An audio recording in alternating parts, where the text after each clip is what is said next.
형들 일본에 그 잃어버린 그 30년이 왜 왔어요?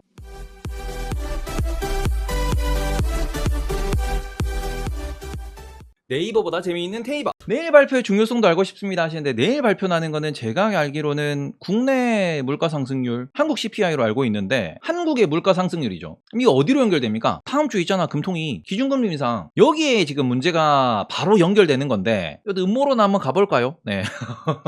이 왜 그러냐 그러면 형들, 이게 개인적인 생각입니다. 개인적인 생각. 뭐냐 그러면은 형들 일본에 그 잃어버린 그 30년이 왜 왔어요? 일본에 로스트 30이어, 요거는 일본이 기준금리를 잘못 만들어서 잘못 건드려서 그렇습니다. 근데 왜 그러냐 그러면은 일본이 한참 버블 경제라는 얘기가 나오고, 그리고는 뭐 일본의 법인들이 아니면 일본의 개인들이 부동산 투자를 하고요. 그러면 그 집값이 오르니까 그걸로 또 투자를 또 하고요. 말 그대로 경제에 이로운 투자를 하는 게 아니고 돈을 벌기 위한 투자를 반복적으로 진행을 하다 보니까 여기에서 일본의 중앙은행이 기준금리를 막 올렸어요. 그러니까 말 그대로 일본이 기준금리 컨트롤을 잘못해가지고 금리 정책, 통화 정책을 잘못 쓰면서 요 정책적인 에러로 인해 가지고 우다다다다다 금리를 올리고, 요 상황에서 분명히 부채 위기, 부채 문제가 터졌는데 요 문제에 대해 가지고 대응을 안 했죠. 그러고는 일본이 부동산 버블이 꺼지면서 모든 돈이 부동산에 묶여버린 거 아니야. 그러면서 잃어버린 30년이 시작이 된 거거든요. 근데 지금 우리나라가 조금 하나 걱정되는 게 뭐냐 그러면은, 지금 전 세계가, 그죠? 전 세계가 CPI, 물가 지수가 너무 높아서, 물가 상승이 너무 높아서 말 그대로 이걸 따라가기 위해서, 이걸 맞추기 위해서 어디로 가고 있냐? 금리 인상으로 가고 있습니다. 이게 지금 현재 기조죠. 말 그대로 어떻게 보면은 미국에서 매년 2%의 성장을 달성하도록 뭔가 물가를 컨트롤하고 방향을 제시하고 이렇게 하겠다라고 했는데, 그럼 여기서 뭐가 있느냐? 지금 물가가 얼만데? 미국 기준으로 8.6%입니다.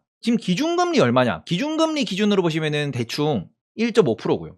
이거보다는 뭐 채권하는 형들이나 아니면은 이제 과거 기준금리의 방향성을 놓고 봤을 때 미국 시장 기준으로 2년물 국채금리, 요거랑 기준금리랑 대충 비슷하게 움직였는데, 그러면 2년물 금리가 지금 얼마냐? 얘 한 2.7% 정도 나와요. 지금 뭘 갖다 붙이든 간에 어라라라 8.6%라고 하는 CPI가 높아 보이는 건 사실이죠. 왜? 2% 성장이 아니잖아. 기준금리가 지금 뭐 2.7%로 내가 대출을 받는다라고 하더라도, 아니 물가가 8.6% 오른다 그러면은, 아니 내가 돈을 빌려서 자산을 사서 자본을 사서 묵히면은 얼마? 8.6%. 그러니까 내가 빌린 돈보다 6%를 더 먹을 수 있다라는 거니까 지금 6% 성장하고 있다라는 거예요. 쉽게 설명하면 이렇게 되는 겁니다. 기준금리 중요성과 물가지수의 중요성이 여기 있는 거야. 얘네 둘의 차이가 몇 프로? 2%를 유지하겠다라는 게 지금 중앙은행의 방향성인데 2%가 안 나지. 기준금리 1.5%로 잡고 보면 지금 얼마 차이 납니까? 대충 7% 차이 나죠. 그렇다고 기준금리를 쭉쭉쭉 많이 올릴 거냐?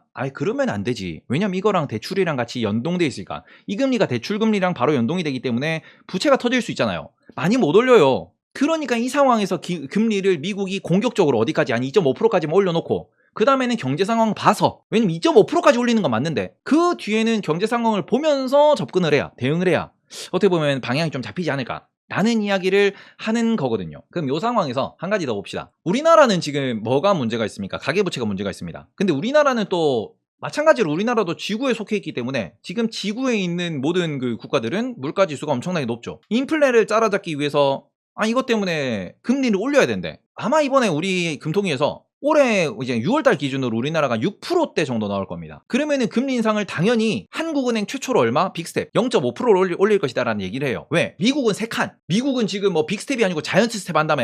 그럼 지금 미국도 1.5, 한국도 1.5면은 미국이 요걸 예고한 상황에서 한국이 이거 한다 그러면은, 야, 한국이랑 미국이랑 기준금리 차이가 0.5%나 나네요. 원화를 들고 있으면은 달러를 들고 있을 때보다 0.5% 손해네요 라는 거죠. 아니 하나은행 갔는데 내가 은행 이자를 2.25% 준다 그러는데 저 국민은행 가면 1.75% 준대. 그럼 어디 갈까? 기본적으로 어디 갈까? 그러면 하나은행 가겠지. 국민은행 뭐 0.5% 적게 주는데 내가 미쳤다고 국민은행 가냐? 요 논리로 생각을 해보면 이거죠. 금리 역전이 많이 커지면 많이 커질수록 어떻게 보면 외국의 투자 수요가 줄어들 수밖에 없다라는 거고, 그런 관점에서 그지 새마을금고를 간다 그랬는데 미국이 KB라 그러면은 우리나라는 새마을금고라고요. 왜? 여기 신용도나 여기 달러에 대한 인지도나 달러에 대한 신용도 대비 원화에 대한 인지도나 원화에 대한 신용도가 낮기 때문에 우리가 새마을금고를 가는 이유는 뭡니까? KB보다 금리를 많이 주니까. 근데 지금은 오히려 KB가 금리를 많이 주는 상황이다라는 거예요. 새마을금고의 사람들의 발길이 끊길 거란 소리예요. 이것 때문에 금리를 올려야 된다라는 논리입니다. 그런데 문제는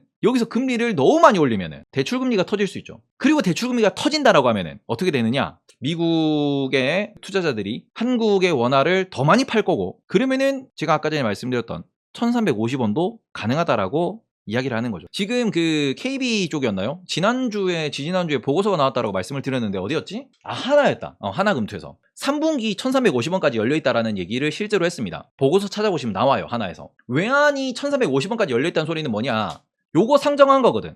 7월 FOMC 7월 금통위 이후에 금리가 어디로 갈 거냐? 우리나라가 0.5로 올린다라고 하더라도 우리나라는 2%, 미국은 2.25인데 여기서 우리나라는 얼마? 한 번 더 올려봤자 2.25예요. 많이 못 올려. 왜냐면 가계부채가 워낙 많기 때문에. 근데 미국은 가계부채가 생각보다 적습니다. 미국은 정부부채가 많아요. 정부에서 금리 올리라 그래요. 미국은 9월달에 얼마? 0.5% 또 올릴 수 있다라고 이야기 많이 하지. 미국이 기준금리가 얼마? 2.75가 될 수 있다. 연말 기준에 3.5% 간다며.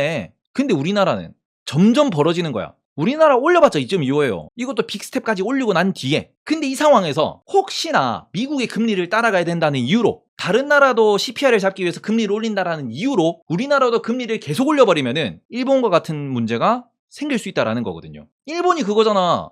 법을 잡겠다랍시고 혹은 부동산 투기를 막겠다랍시고 금리를 막 올리고는 야 다들 나락간다 하는데 나락가 안녕. 우리는 금리 올렸어. 그럼 뭐 어쩌라고 배째. 이러다가 잃어버린 30년이 와버린 건데, 이 부분이 솔직히 걱정이 되는 거는 맞거든요. 여기는 정책을 잘 써야 돼. 물론 우리는 일본 받기 때문에 일본이랑 똑같이 가는 건 아니겠지만 조금은 컨트롤이 필요하지 않나. 그 부분에 대해서는 우리도 좀 주의 깊게 관찰해야 되지 않나. 계속 지금 가계부채 얘기를 하는 분들이 내세운 논리는 이거거든요. 너무 빡세게 금리를 올린다. 그러니까 말 그대로 금리를 올릴 수밖에 없는 상황인 건 맞는데, 이때 너무 무대뽀로 금리 올리면은 어딘가 빵 터지면서 문제가 커질 수 있다는 얘기를 하는 거거든요. 의외로 똑같이 갈지도 그러는데, 그럼 우리나라도 이제는 쭉 밀리는 거지.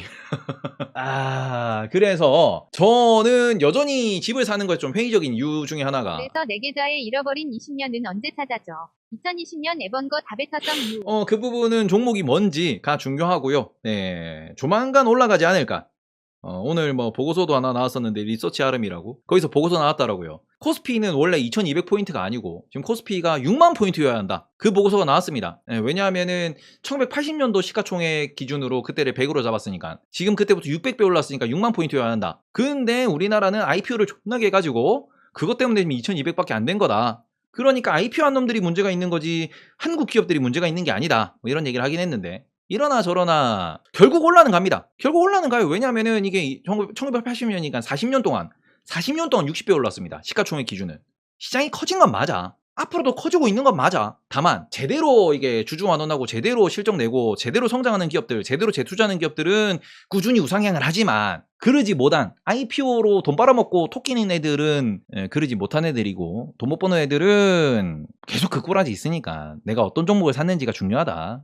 그 관점에서 내가 뭔 종목을 샀는지를 좀 많이 보셨으면 좋겠어요. 맞네. 내 잘못이 아니었네. 기업 잘못이었네. 돈 잃는 거 내 잘못 아니야. 굳이 우리 잘못 아니에요. 네, 기업들이 돈을 안 주고 배당을 안 주니까 내가 제대로 된 숫자를 보고 제대로 된 기업을 샀다 그러면은 버티면 올라갑니다. 그래서 주주는 뭐 해야 되냐? 본사 찾아가가지고 정문 앞에서 그 대표는 나와라, 배당을 늘려라, 시위하면 됩니다. 예.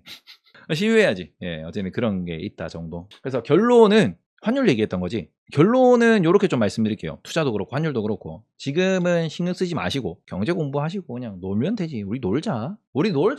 놀아야지. 네, 그렇게 좀 말씀을 드리고, 한국에도 잃어버린 30년이 올 수 있습니다.